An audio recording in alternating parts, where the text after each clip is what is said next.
Hey folks, Mike with Chasing Trail here. Thought I'd do a short video on well, it's probably not going to be short, let's be honest. Video on the new bike. Without further ado, who wants to look at me? There it is. It is a 2022 Beta 430 RRS. The exact same bike as Zendyme has. And it's the bike that I wanted to purchase before I bought the KTM. I had seen one at my local dealer, knew I wanted to buy it. I had the CR300L Rally at the time, and there's my old dog, Baron von Pug. There's the young dog, Winston. He's a bug. Half pug, half Boston Terrier. Anyway, I had wanted to buy it. I sold the CR300L Rally in 3 days, went back in there with cash to buy it, and they had sold it. So I missed out on it. Found that KTM used, pulled the trigger on that instead, but now I have the Beta. I've spent the last 3 or 4 days non-stop working on this, getting it all set up the way I like. I had a ton of help from Shane. He came over and spent a lot of time helping me get all this stuff done. He's an absolute wizard. I don't know how he's gotten so good at this stuff. A lot of experience, I guess, but man, he saved me like 2 weeks of time. I'm very slow with all this stuff. It would have taken me a solid 2 weeks, and instead I basically got it done in a weekend. So I will go over all my mods here real quick and how I set up the bike. I haven't even fired it up yet. I mean, we fired it up before I loaded the bike, but it has like 1 mile on it still. I have not tried to fire it up yet after doing all my mods. So as soon as my wife gets home, I'm going to go fill up the gas can and pour some gas in it and fire it up. I will do a video on that so you can see me either laugh or cry, but let's get into it. So first thing here, double take enduro mirrors. I'm just a big fan of these double take style mirrors. Makes it very easy to adjust. I can fold them down. The stock Beta mirrors are actually folding style like this. They're pretty decent for stock mirrors, but I know from Zendyme's experience, they move around and kind of flop around and don't really stay in place, so I didn't want to deal with that. Cycra Pro Bend handguards. I was going to get the Enduro Engineering because they were cheaper, but the guy at where I purchased this bike, which was Moto Exotica down in Vacaville, awesome place to work with, by the way. Dan there's a really good dude, no BS. He recommended these over the Enduro Engineering. He said he's used both and he just had better experiences with these. They went on fairly easy. The one thing I had trouble with was actually getting these side bumpers on. This plastic is really, really stiff. I even heated it up with a heat gun and tried to get it to be more pliable. I had a real problem. I don't know if you'll see here. I actually stripped this screw out completely trying to get this in. I can't even get it out now, so it's going to hold solid, but the other ones I was able to get on there, but not that one. Enduro Midwest Mountain Engineering clutch lever. These bikes have a diaphragm clutch and have a very easy clutch pull anyway. This now makes it 50% easier on top of that. I set it up so I can easily do 2-finger, but the clutch pull is so light now. I mean, it's going to be a 1-finger clutch. Scott's steering stabilizer with the BRP sub mount. This raises the bars up about 1 inch, which I need. And after riding Shane's bikes back to back, one with the steering stabilizer, one without, I was sold on it. It helps. On this side, we did a Pro Taper brake lever. It just has a really good feel. It bends both ways, so it will bend. The camera doesn't want to focus here. It will bend outwards, so it bends that way. It also bends up and down. Hard to do with one hand here. Basically, you're not going to break this lever, and especially with the handguards on top of it, I'm not worried about breaking levers. I balanced the wheels. Shane helped me do that. It took quite a bit of weight to get those balanced because these Betas come in with rim locks installed, which is very cool. You don't have to do it yourself at the KTMs. Hi, old boy. KTMs, you have to, they come with them, but they're not installed. So you can see how much weight it took on this rear wheel to get those balanced. While we're down here, hi Winston. Tusk rear rotor guard. Just really like those. They're a very good price and feel very sturdy and durable. Coming up, I put stiffer springs on. Winston, you son of a gun. Stiffer shock spring and stiffer fork springs. I just have to do that because I'm fat. E-line pipe guard. I thought this is something that would be good to have. I don't know if you can see here how this mounts on with these clamps underneath. I don't really like this. I'm just not a big fan of the design. I'm dubious on how much this will actually help. In hindsight, I would not have purchased this. So each time I do a build and put this stuff on, I learn some stuff. I learn what I like and don't like. Not a huge fan of that. I don't think it's really necessary, and I probably wouldn't buy it again. Bulletproof Designs radiator guards. These fit on really nicely. Feel very sturdy.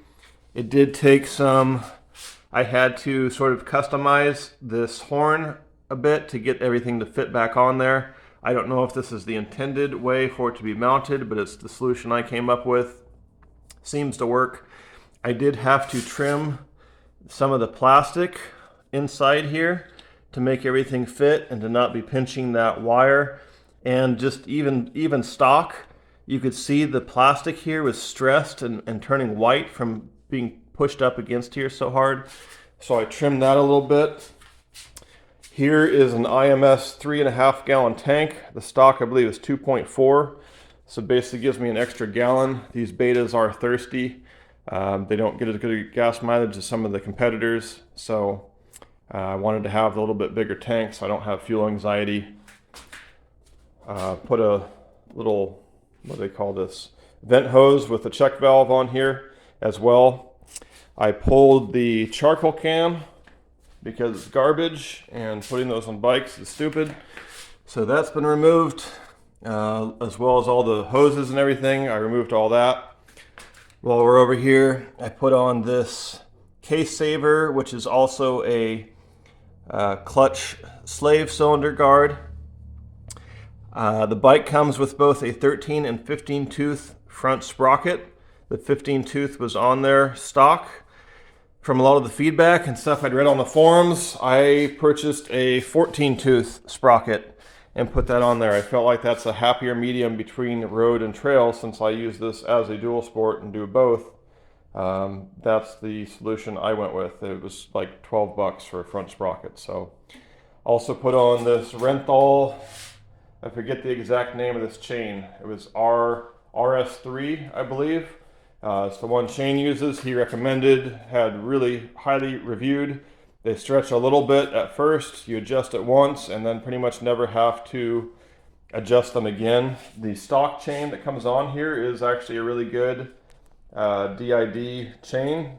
Shane was pretty impressed with it for a stock chain, but it did seem to stretch a lot. I saw Zendimes really stretch out and just decided I wanted to put a little higher quality chain on there.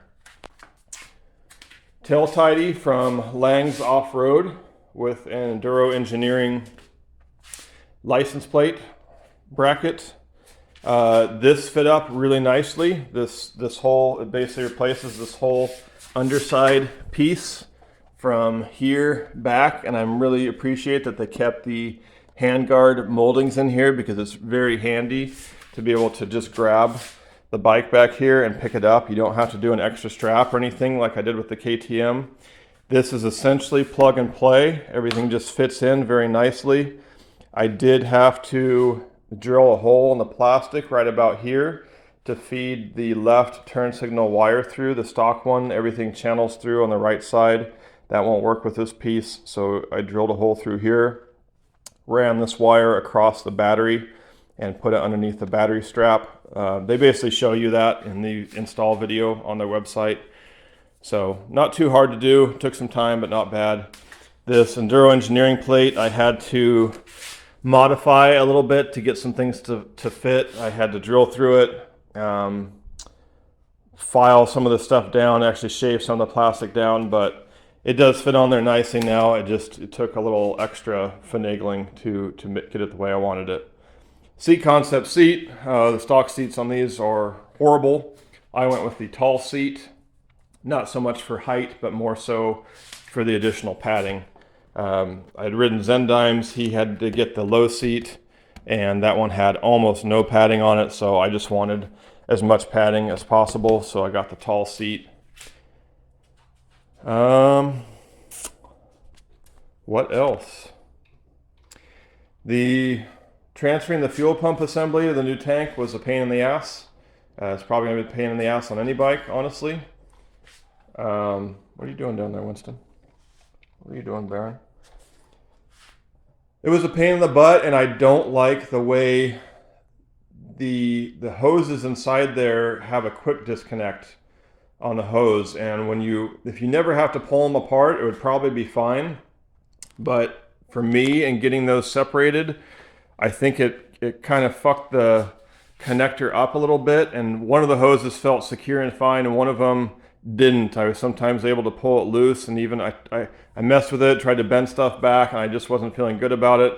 I'd read some people had issues with it, where after swapping the tank, somewhere down the line, the fuel hose came loose inside the tank.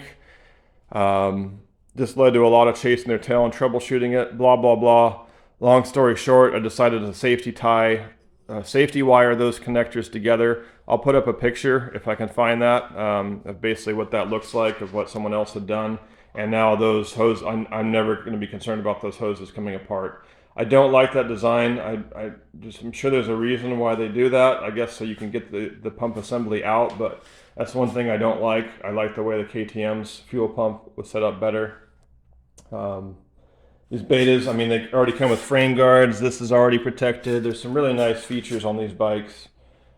Couple things that weren't so great. I did have, and the owner of Moto Exotica, Dan, even pointed out and said that Beta's factory is basically operating at 150% of capacity. They're cranking out bikes as fast as they possibly can. They also had issues with shipping, where all the ships were getting stuck in the port of Long Beach, where previously they'd go to Long Beach, then they'd go to Beta's warehouse in Paso Robles, and then get distributed from there. They were able to do better quality control and checking things. They've since had to shift that, and they're now shipping the bikes into New Jersey, then transporting them across the country via truck to Paso Robles, and so some things are getting missed. He said expect there to be some quality control or little issues, and sure enough, I did have one thing. The front brake light sensor switch was completely disconnected behind here, and the Molex plug itself was broken, so it actually wouldn't even hold together. I solved that by just wrapping a zip tie around it so it can't come loose. There were some bolts that were loose, 2 or 3 that were basically finger tight. Had to tighten those up. Those are really the only issues I'd identified. Also, when I picked the bike up, right as we were going to load it in the truck, we fired it up to make sure everything was good, and it wasn't running right. It wouldn't idle. They said they wanted to reload the map, so I went and got some lunch with Shane, and they reloaded the map. We came back, and it was running perfect. So he said, the owner, Dan, had said he's seen this on betas before, that sometimes for whatever reason, they just don't want to run right. Brand spanking new. They've had to reload that map, and that seems to fix the issue. So it's just my luck. Anything I buy this is my curse. It's become a meme at this point for my friends. So hopefully I don't have any further issues with that.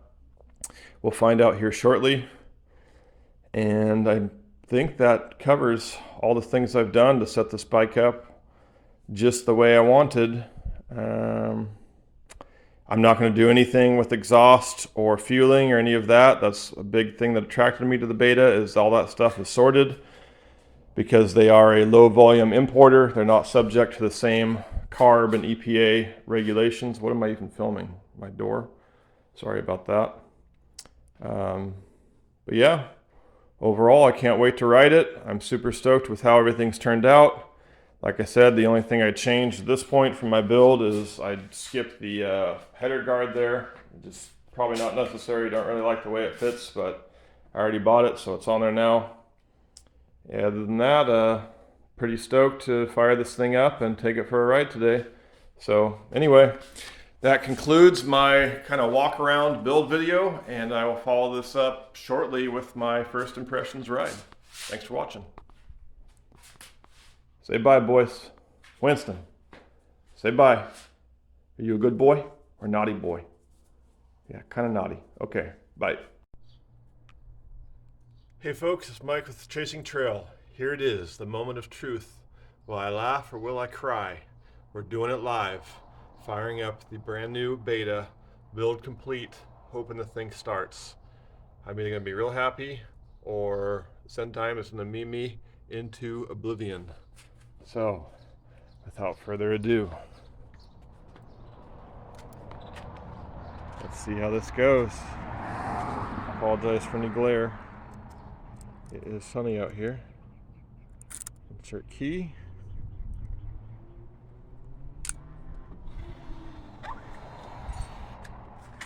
Fuel pump is firing up for the first time, so. Oh, it's alive! Yeah! Suck it, Zen-time. Your bike sucks.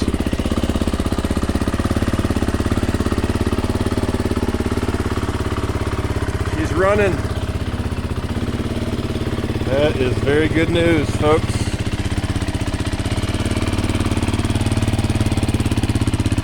Well, this means I'm going to be taking her out for a little ride. See how things go.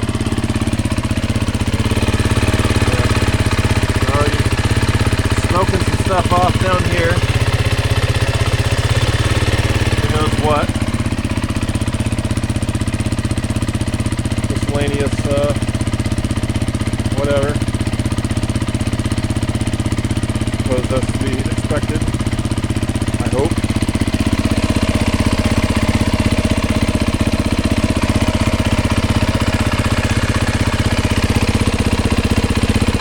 Coming off the damn header guard.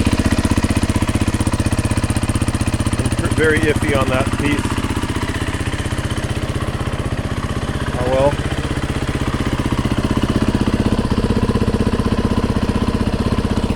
I have no idea how this thing works. Bike temp.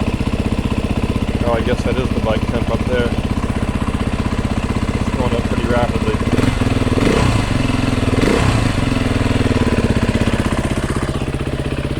Now, whatever's burning off on that header really stinks.